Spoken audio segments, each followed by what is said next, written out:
All right, happy engineer. Welcome back. Zach White here, and it's one of my favorite kinds of episodes, Q&A number 4. And you know what that means? It means my good buddy and the man behind the magic, Daniel Powell, back for another round. Daniel, what's up, man?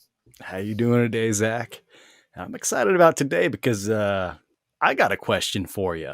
So What? All right. we're gonna get into that in a minute, though. But you know how we always like to start these episodes off is with our wins. Come on, So celebration time. do we have any wins out there that we need to celebrate? Always wins, Daniel. Well, let me So shout out. Let me interrupt you first. I think we need to celebrate a win here because I've heard that the Happy Engineer Facebook community has just surpassed 500 members. That is true. That is wow. true, man. Yeah. A lot of listeners of the podcast here have joined the group. We got a bunch of people who found us through Facebook. And yeah, the Happy Engineer community, over 500 and still growing fast. We're pushing to that 1,000 mark. So if you're not in, you Happy Engineer listening, it's time. It's right That's there in the show amazing, notes. man. Join the group. That's amazing when people come together from common walks of life. It's just amazing the wisdom and knowledge that gets transferred. So you're experiencing that within this group. It's really starting to get traction. Awesome. I'll be honest, Daniel, Awesome. Facebook's not my favorite thing in the world, but I do love the opportunity to connect with people and get that blend of our professional goals and what we're doing in our careers with a little bit of the fun of seeing each other's social lives and those things. Of course, you can always control what you share, but it is awesome. I love the group, and we've got a lot more value coming that we're going to do for free in there. So if you love the podcast, join the group. It's like podcast on steroids. Awesome. All right. Well, enough about Awaco. Let's get into some client listener wins. Let's hear them. Absolutely. I couldn't be happier for Justin, one of our clients who just landed a dream opportunity at Amazon, right in the zone of his technical genius and something he's been reaching for a while, creating a whole new division around some brand new technology. Can't talk about it here on the air, but Justin, you're crushing it. Congratulations. Well done. Pretty cool. Last time on Q&A 3, we celebrated Anthony getting a job at AWS, and now Justin with his opportunity there at Amazon. So well done, folks. My man, David received his second promotion since we started working together. This guy's totally crushing it. 21 months apart between promotions and right in the middle of a hiring and promotion freeze. So for everybody out there who's saying, well, I can't get a promotion right now because my company's in a hiring freeze, guess what? That's only if you believe that that's the case. David just proved that that's not always true. And then I'll give you one more. I know we could go all day with this, but Kara stepped up with the courage to ask a VP of engineering who she really admired and really wanted to connect with. She had that boldness to go ask for the opportunity to connect one-on-one and receive that mentorship and support from her. And that VP said yes. And for Kara, that was a huge moment because she's always been hesitant to reach out to those high-level leaders because I don't want to bother that person. They don't have time for me. Well, guess what? When you have the courage and you step in, you can make things happen. So kudos to Kara for living with courage, crushing comfort. That is the Happy Engineer lifestyle. I love it. I love that one, man, because that's not just a promotion. That's like rocket fuel for her whole journey, right? Absolutely. That's going to be amazing. All right. I want to get into a question that I have for you, or maybe a statement, curiosity. We'll see how this goes. So in Q&A 3, we talked about your morning routine. And one of the things you mentioned about your morning routine is I think you have some affirmations that you definitely say. And you also have some that you recorded for yourself that you listen to. Is that right? That's correct. Yeah, good. All right. So at the time, I was like, Zach, I love doing yoga, YouTube yoga videos. But when it gets to the affirmation point, I'm just like, I don't need that. I'm just going to go work. Why would I do that? But little update here is I stole one of your affirmations, Zach. And that affirmation was, I am safe and I trust the process of life. Ooh. So full disclosure, I haven't said that out loud. I've just been repeating that in my mind, okay? And I got the tingles when I said that out loud, right? So that had a physiological effect on me. But that just speaks to what it's been doing in my brain. It's like every time I've said that affirmation to myself, maybe 5 or 10 times just as I've been out for a walk in the neighborhood, I just feel so safe, focused, and aligned. And I've been very impressed at how much my thoughts can affect my conscious mind. Absolutely. And going from worry and concern just to like safety and just ready to crush it. So this whole thing, I've got a 2-part question for you here. Okay. The first is, give me some more of your affirmations. All right. You want some more? Okay, we could do that. And after that, I want to hear about what goes into crafting a good affirmation. But first, hit me with some more of your affirmations.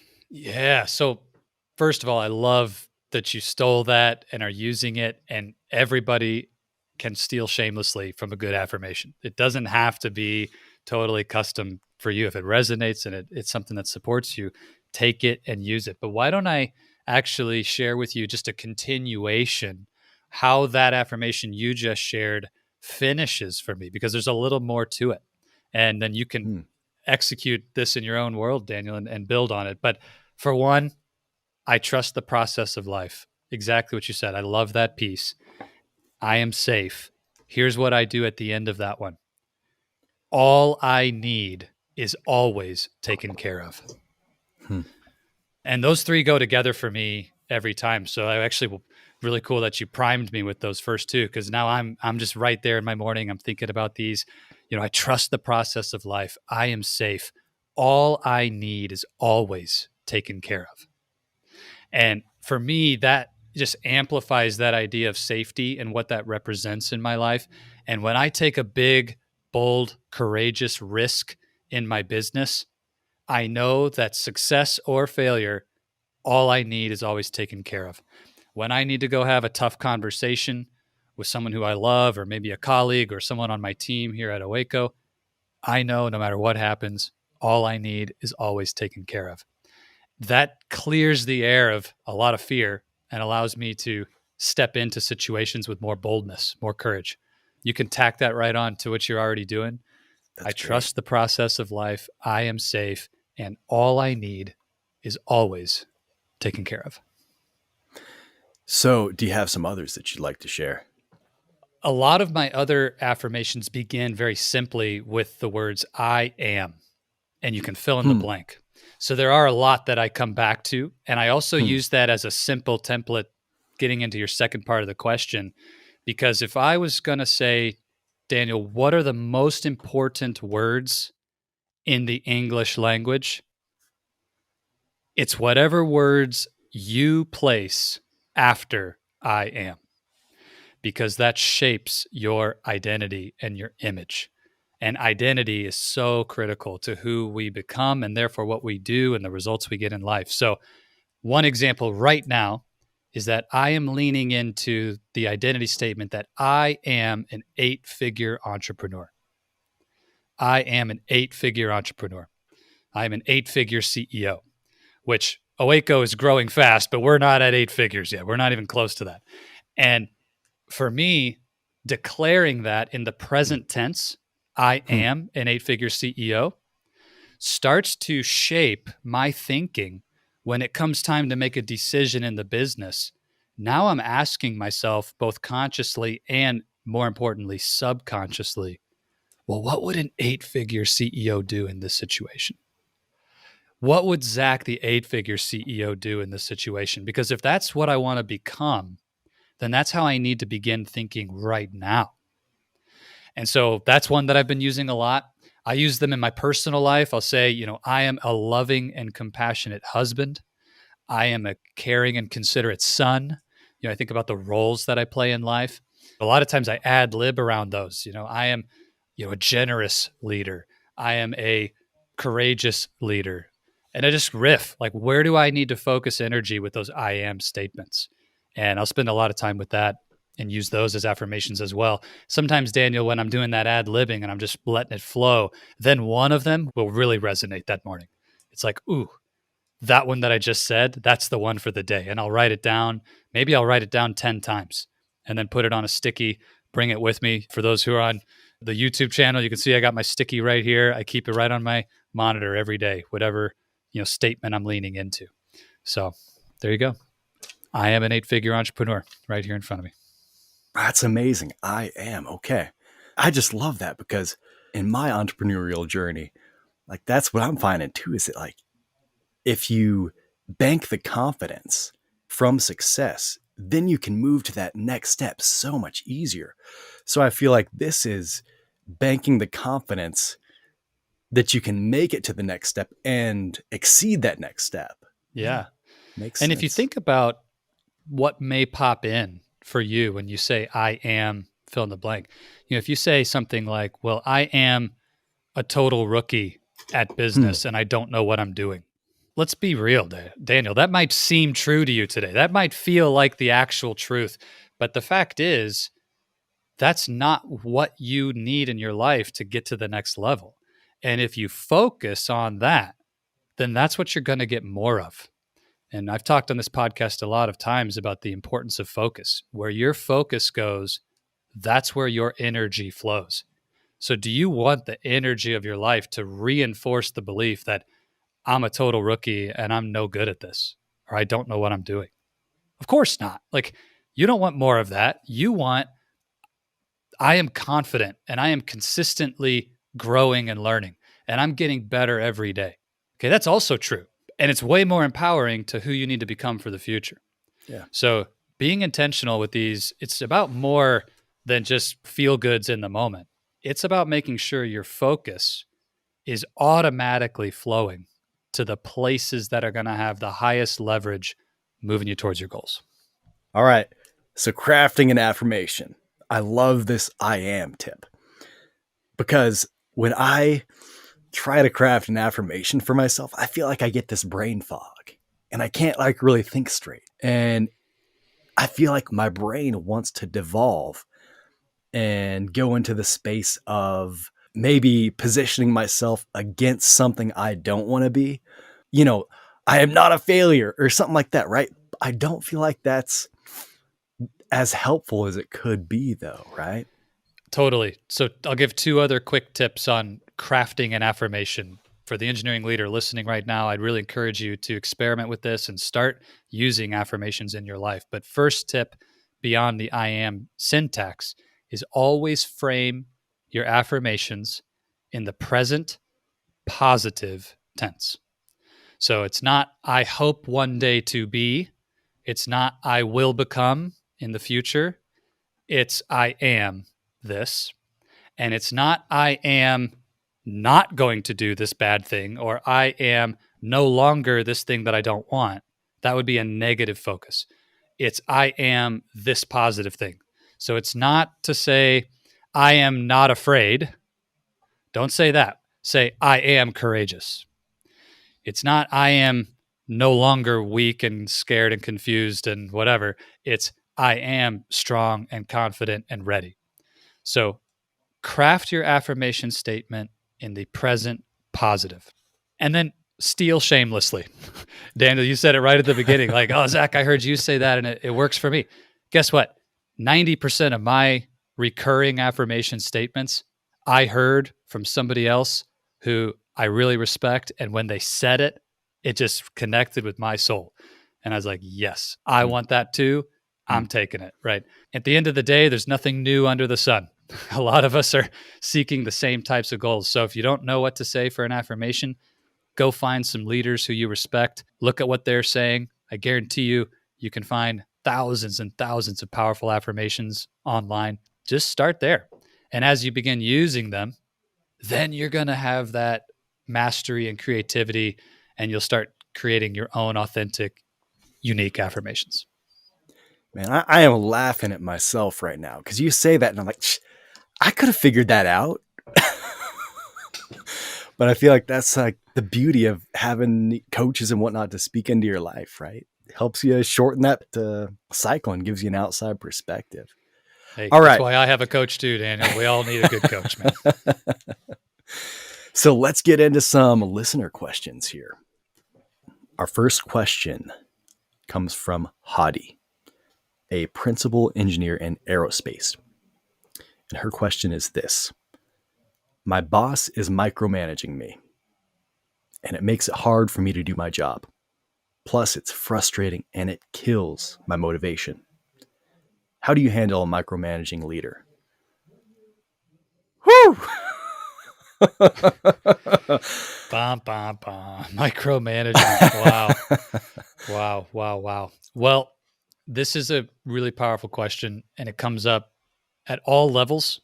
We've got individual contributors who are 2 or 3 years into their career asking this question. And I have director level clients who have VPs above them who are micromanaging them asking this question. So you don't get to a point where you can be immune from this one. It often rears its head. And Hadi, I appreciate the question. Let me address a couple of pieces.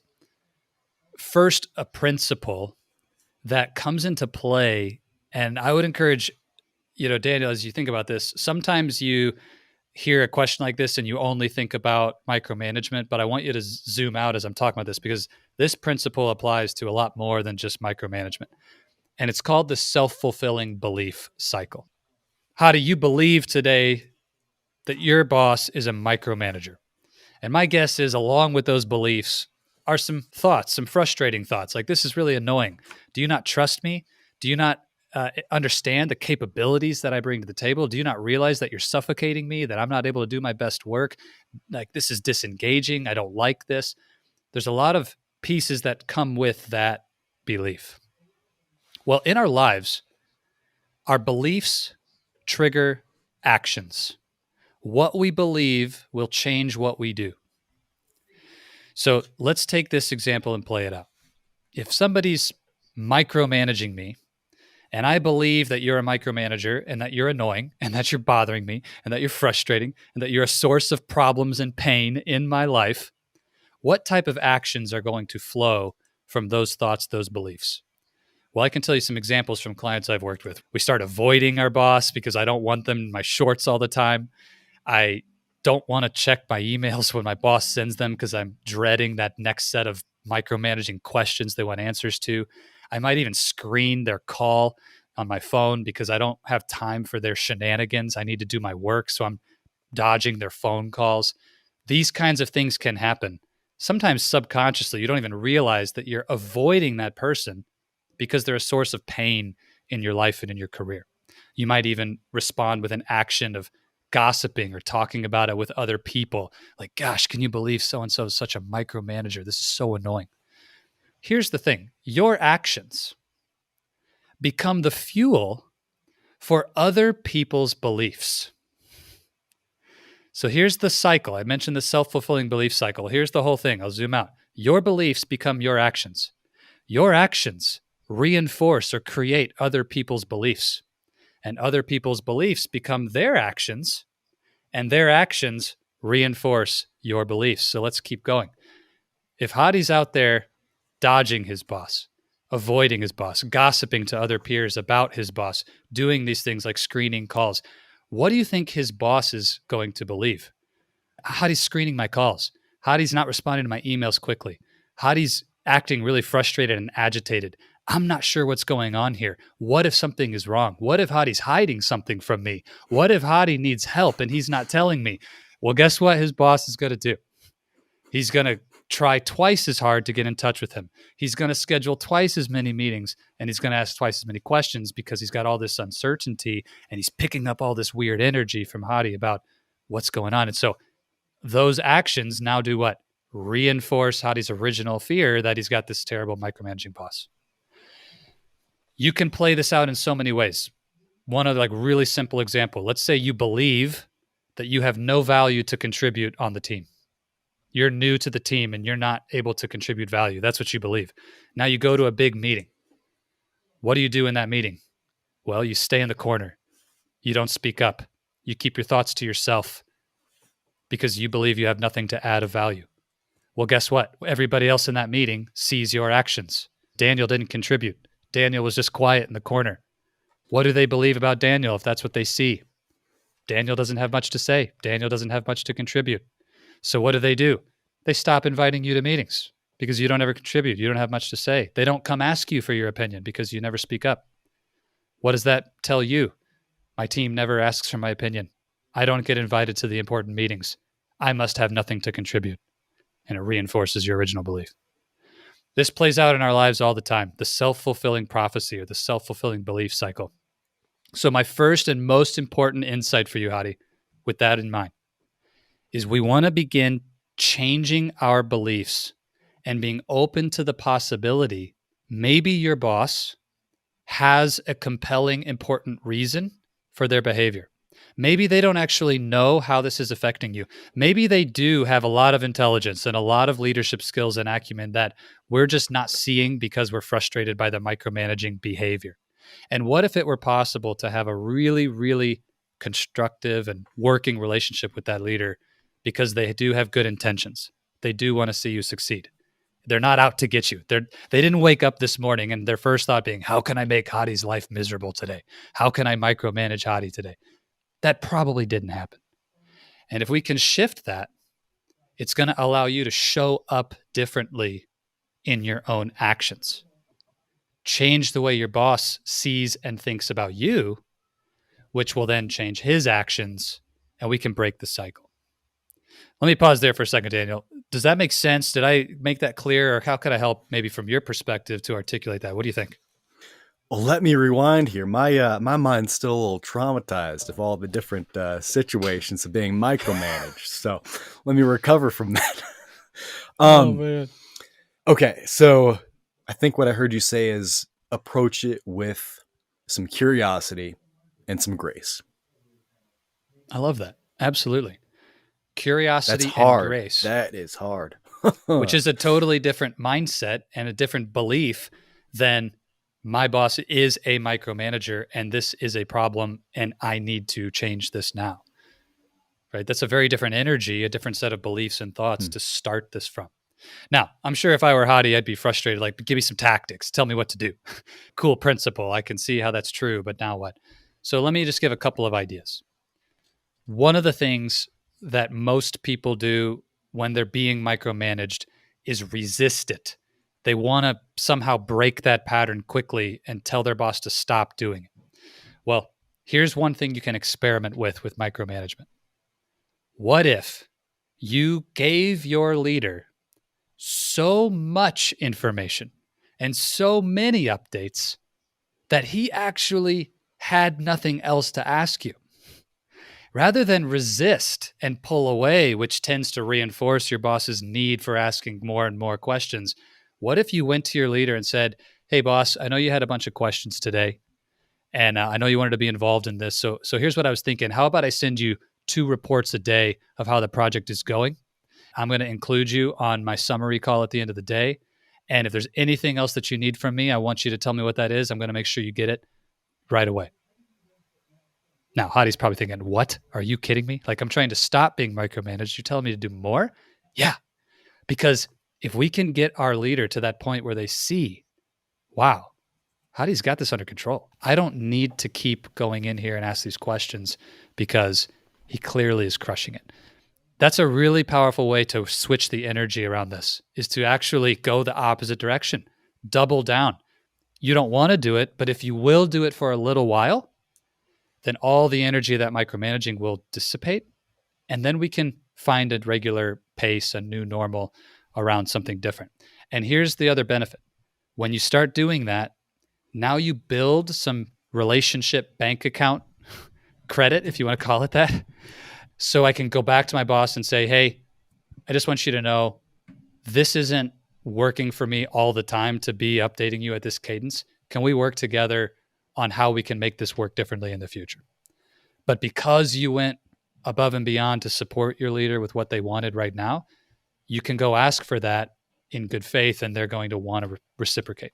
You can use a great feedback approach like SBI, going off in the weeds here, but situation, behavior, impact. If you're giving feedback, engineering leaders, use that simple tool, situation, what happened, facts, not emotions, all right? Specific situations, not stories. What was the behavior, right? Hey, boss, here was the situation. It was in this meeting when this thing happened, and here was what you did, the behavior. You threw me under the bus. Okay, don't say that. But here's the behavior. And then here's how that impacted me, right? It felt like you didn't trust me, or it felt like you took the reins away from me on my project, and really made me feel disengaged. And I would like to just talk to you about how we can make that better next time. That sounds great, man. You saw me like, for the people who are just listening to this, you saw me like squinting, like, oh no, because I just heard so much potential for a passive aggressive retaliation, right? That's not at all what you laid out there. That was just honor somebody's fears about stuff not getting done, the project not being on track, and figure out what they need to feel safe. So maybe they can even realize that their own requests are a little bit too much and ask for what they actually need rather than trying to calm their own fears. I think you said that beautifully. It's not about passive aggressive. If that's what you're feeling, you need to check that ego and that feeling at the door. You're not going to be effective with that. Respecting them and recognizing that part of our job as engineering leaders is to make every leader around us better. That includes your boss. And so if your boss is a micromanager, we want to be really intentional and thoughtful about how can I, through my behaviors and actions, actually help my boss improve and become a better leader as well. That's not out of the question. But resisting and disrespecting them is not going to create that outcome. Now, at the risk of spending too much time on this question, I want to take it one level deeper, Zach. All right. I had a micromanaging boss about 10 years ago, okay? And I feel like I still feel the trauma of that experience. Ooh, okay. So what should our engineers do out there if they're in the same boat? Because if you got all that like trauma and baggage underneath the surface, I feel like you gotta unpack that before you can actually deal with the boss in front of you in a reasonable manner and still honor yourself. Oof. Yeah, when you talk about the impact of a past experience that had an acute negative emotion tied to it, a time of deep depression, a time of deep anger, a time of extraordinary frustration, those things absolutely leave a mark on your subconscious mind. Daniel, that part of you that wants to stay safe remembers that micromanagement is not safe. Micromanagement is painful, it's frustrating, it causes all kinds of negative emotion. And so your subconscious is going to rear up and cause that response because it knows, we've been here before. We don't like it here. Run away. Okay, that's that lizard brain limbic part of you responding to these past points of acute pain in your life. So when you talk about unpacking past trauma, lowercase t or uppercase t, whatever it may be, the honest answer I would have for you is that's the place to work with a professional who can help you understand how it is impacting your life. And I don't want in any way to disrespect anyone or say like all traumas are equal, but Daniel, you're totally right. Being in a toxic work environment or having a boss who micromanages you to the point that it drives you crazy or you quit that job or make a bold decision that was really scary or something bad happens, like it blows up in the office and it was really embarrassing or whatever, that really does have an effect. And it will make it so much more difficult for someone like Hadi to go into this situation with a clear mind and with that positive intention rather than coming in with this aggression or passive aggressive energy like you described. So long-winded way to say there is no silver bullet tool for that sort of thing. That's the domain of grabbing a great coach or a great counselor or therapist, whatever it is that you need to go say, hey, you know what? There's some stuff I've been through that's showing up in my present and it's preventing me from being able to be at my best. And I need help with how to navigate that and how to shift my mindset now, but also heal from the wound of my past. And that is not a blanket answer. It's very personal. It's very situational. And every individual, I really do encourage them to go address that head on. All right, Zach. So at the Happy Engineer, we're all about questions. So, what question might you encourage Hadi to lead with in this situation? Bring it home. Hadi, I would ask yourself, how can I influence this relationship in a way where we both get what we need? How can I influence this relationship where we both get what we need? The reason I would go to that question is because we need to know what it is that our boss is actually asking for. You made a comment earlier, Daniel, really wise, about maybe there's some fear. Maybe your boss is uncertain. Maybe your boss is struggling with something. Maybe they're under immense pressure from their leader. We want to get really clear about what they need, and also make sure that you can articulate clearly what you need from this relationship and to be successful, to add value to the company and your projects. But taking that radical responsibility and saying, how can I influence this to where we both get what we need? Bravo. That's a powerful question. So, guess what, Zach? Talk to me. We have our first listener submitted. It was a video question, but we're going to strip the audio from the video and use it for the podcast. Maybe we should have led with this one. This is monumental. I love it. This is awesome. I'm pumped. I'm pumped. Q&A 4, we talked about it in Q&A 1, 2, and 3, that if anybody submits an audio or video question, they were going to get priority for the show. So our apologies to everybody who emailed in questions. You didn't get picked because you didn't go live or send us the audio. Daniel, I'm pumped for this. Let's do it. All right. So here we go. This is Sean, a systems engineer in automotive, and this is his question. Hey Zach, this is Sean. My question was, how do you provide value for your position where there's not much work to be done? I'm currently in a position where I'm working remote and my job is, I want to say, pretty laid back because there's work to be done, but not yet there because the contract's not awarded yet. So for me to provide value for the company, I don't really have anything to put that motivation behind. And I've asked my boss a couple times on what to do, and he says, we'll just focus on this. And well, we're not awarded that yet, so it just kind of keeps me going, well, what can I do? So I'm a stay-at-home dad that gets paid to just watch my kids right now. Yeah, so that's where my question was. All right, Zach. So you're not a father yet. You haven't had that opportunity, right? True. That is true. So I just want to say, as a father, I don't know if you caught that. The baby monitor in the background. Yeah, so I did hear it the first time too. I couldn't decide if it was baby monitor or cat. One or the other. Making noise in the background. But I love that. And I can't help but wonder, Daniel, how many people listening are going to think, wow, I wish I had that question. Stay at home dad getting paid to watch the kids. No, awesome. Well, hey, honor to you, Sean, because that is not an easy job working from home with the baby monitor in the background. That is a difficult enough life in itself. But on to the question. And this is the fun part, Daniel, about doing this live with you and kind of reacting in the moment. It is tempting to say, like, that's not even a problem. Like, what are you talking about? That's like, just enjoy it. But I love this question, and it reflects the heart of the kinds of leaders that are a part of the Happy Engineer community. I could just pump the brakes and I could hide in the shadows and do less work and nobody would notice, but that's not who I am. It's not who I want to be. So I also just want to acknowledge Sean for being the kind of leader who's asking himself, how do I maximize a time of my career where there's not as much work on my plate to the benefit of the company and to my own development and career path? So huge kudos to that.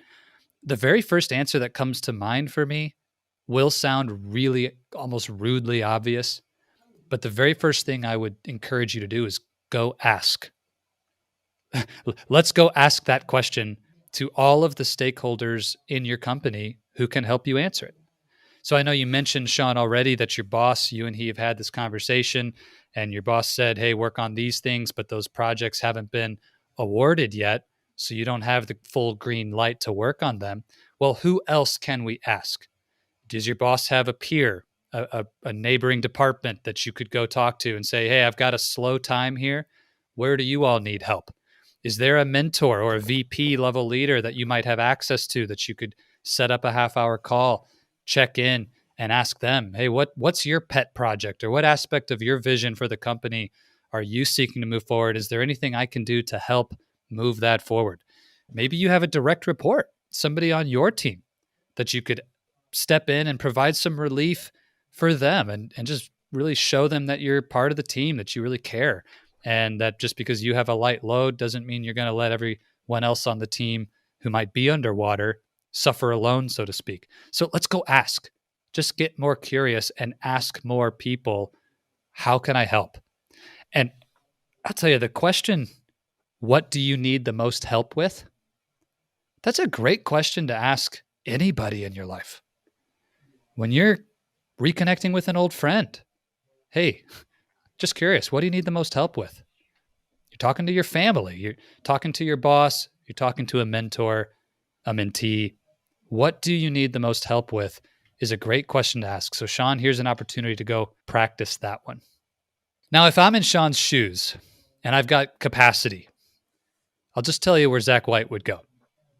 First thing I would do, if I'm absolutely certain that there's nothing I need to deliver for my projects and my role in the company, is I'm going to get focused on personal development. Where do I need to grow? What are my gaps? This could be doubling down on sessions with my mentors. It could be doing some networking inside the company, or maybe networking external to the company to have those conversations I normally don't have time to have. I'm definitely signing up for that course that I haven't had time to take. I'm hiring that coach who I haven't been able to invest into myself before. This is the time. You have capacity. Let's maximize it for your own development. At the end of the day, Daniel, you know how passionate I am about this. The best return on investment is when you invest in yourself. There is an unlimited ROI. You have the most asymmetric return of any investment you'll ever make. So, Sean, now's the time, man. Go invest in yourself, in that personal development. And for any engineering leader listening right now, anytime you find yourself with capacity, let's get curious. What is that thing you need to break through to the next level? Go invest in the capabilities and the skills that you need in advance of actually that becoming a barrier or a bottleneck in your career. Honestly, Daniel, the other thing that I would do if it's me is give myself the grace and the permission to simply do less for a season. While I totally love Sean's heart that I don't want to waste time or energy here and I want to add value here, there's another truth that everybody has experienced, that life isn't a straight line. It ebbs and flows. It's waves. And after every crest, there's a trough. And after every trough, there's another crest. After an ebb, there's a flow. And after a flow, there's an ebb. If you're in one of those times that are slow, give yourself permission to simply enjoy that. Invest in those kids. Take care of your wife. Take care of yourself, your health, your mental health. Double down on those meditations, the exercise, all those things. Give yourself the grace and permission to enjoy it. Because, Sean, at the end of the day, you're going to be busy again at work soon enough. Those projects are going to get awarded. They're probably going to be behind schedule because they haven't already been awarded, and you're going to get asked to put in some overtime. So just enjoy it now, because there's going to be a time later where that'll come back around. I don't mean sit on your hands for 20 hours a week. Let's be balanced. But it doesn't mean you need to be working 50 hours just because that's how it's been in the past. So we got ask the question of those around you, your superiors, your peers, maybe even subordinates. What do you need the most help with? And that's a powerful question, Zach. I just want to say asking people that question in my life lately has just changed the way I approach relationships. And it's an important question, man. Okay. What do you need the most help with? Number 2, if you can't find something to do, invest in yourself. Personal growth, coaching. What are those things, those books that you might have been meaning to read, that course that you want to take? Totally. Number 3, This is a terrible place to put this. If all else fails, enjoy it. Yeah, you're right. We should probably reverse the order of these. Like, go ahead Maybe and give yourself permission to enjoy it. We'll come up with a percentage. 20% enjoy it, 80% invest in yourself, something like that. Yeah, I mean, I'll say 100% enjoy it. Whatever you decide, learn to love and enjoy life, Sean. This is just part of the journey. But whatever you do, be all in, give 100% of your effort to that thing. If you're going to focus on personal development, be 100% in on that and enjoy it. If you're going to do some additional yoga and self-care and hit the spa, enjoy that. Excellent, Zach. We all love podcasts, right? And we all know it's true that the deeper we get with this form, the more we love it. And I'm a believer that the more specific and the more intimate we get with the conversations, the more value they provide for everyone, the more specific we speak about our experiences. So, in that spirit, Zach, I want to ask you, what's been inspiring you lately? As the engineering coach that you are, the entrepreneur that you are, what's a question maybe that you've been asking yourself, or maybe something you've read that just knocked your socks off and got you lit up? What do you got for me?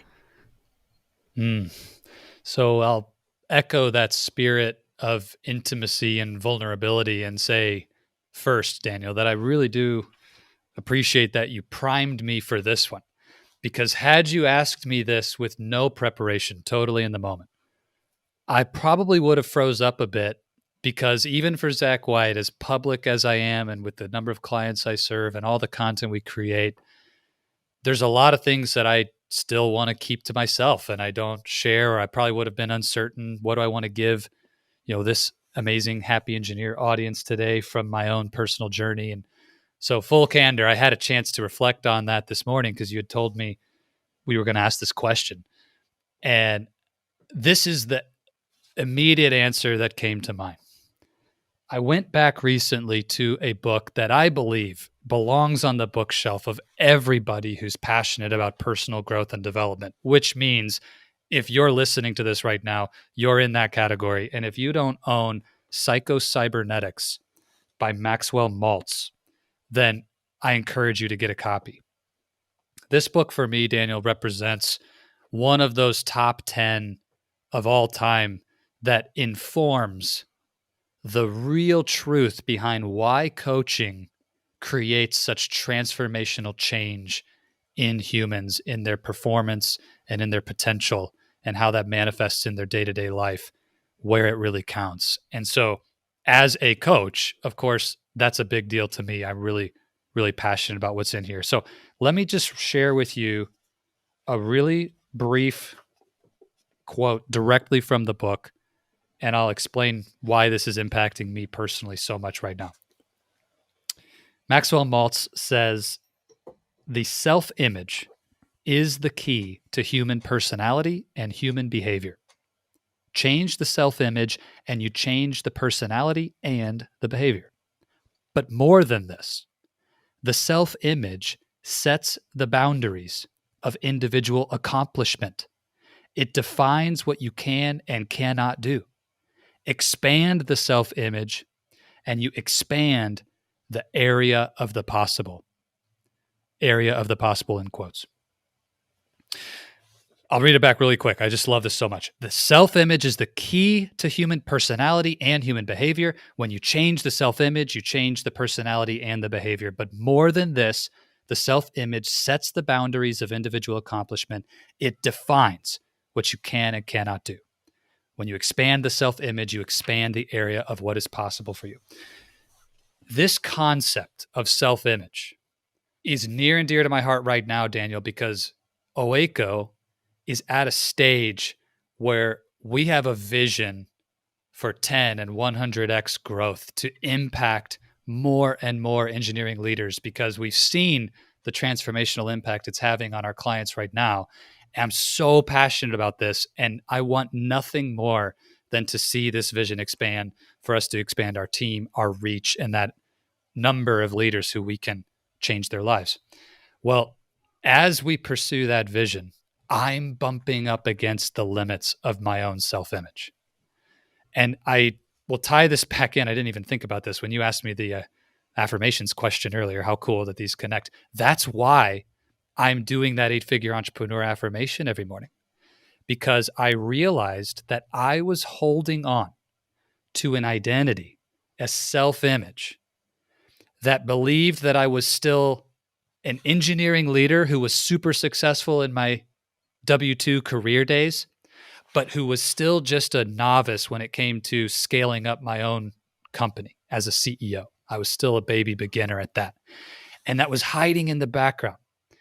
And when I started asking those big questions about what is it going to take to get to the true next level, to impact 100 times as many leaders with our message and our work, there was a big blank, oh no, I'm not ready. I don't know how to do that. And the self-image was literally holding me back from what I can and cannot do. Exactly what Maxwell Maltz was talking about. And I realized, wow, if I don't shift the image and identity that I have about myself, that absolutely I would not have been given this vision and this passion to go do this work if I didn't have what it takes to get there. I want to get connected to that and make that my default image. If I let this fear-based, constrained image that I built through my engineering days, or maybe even as a kid, who knows when and where it got there, it doesn't matter. The fact is that has been limiting what I can do as a CEO. And so we're making that change. And it's awesome. I say I am making that change. And it's really powerful. So that's what I'm leaning into right now. And it's a challenge. I don't want to make people think it's like, oh, you read the book and it just automatically all happens. But I will say, when you unlock the power of this one idea, that when my image and identity shifts, it literally changes what is possible for me. That is huge. Wow. Thanks for sharing that. Yeah, man. I'm inspired. I'm pumped up. Okay, at risk of this episode being way too long, let me just build on this. A little anecdote that if anybody's not sure, maybe you've never read the book or that sounds kind of odd, I want you to think about Halloween. Daniel and I are recording this. It's the very beginning of November. It's November 3rd. We just had Halloween 2022. If you think about Halloween, what happens? It's not just little kids putting on costumes, collecting candy. It's also a perfect example of Maxwell Maltz's principle in the real world in real time. So think about this. Full-grown, fully developed, professional, college-degreed adults who are out there working and grinding in fields like engineering every single day, one day a year, put on a costume. And when they do, they become a different person for one night.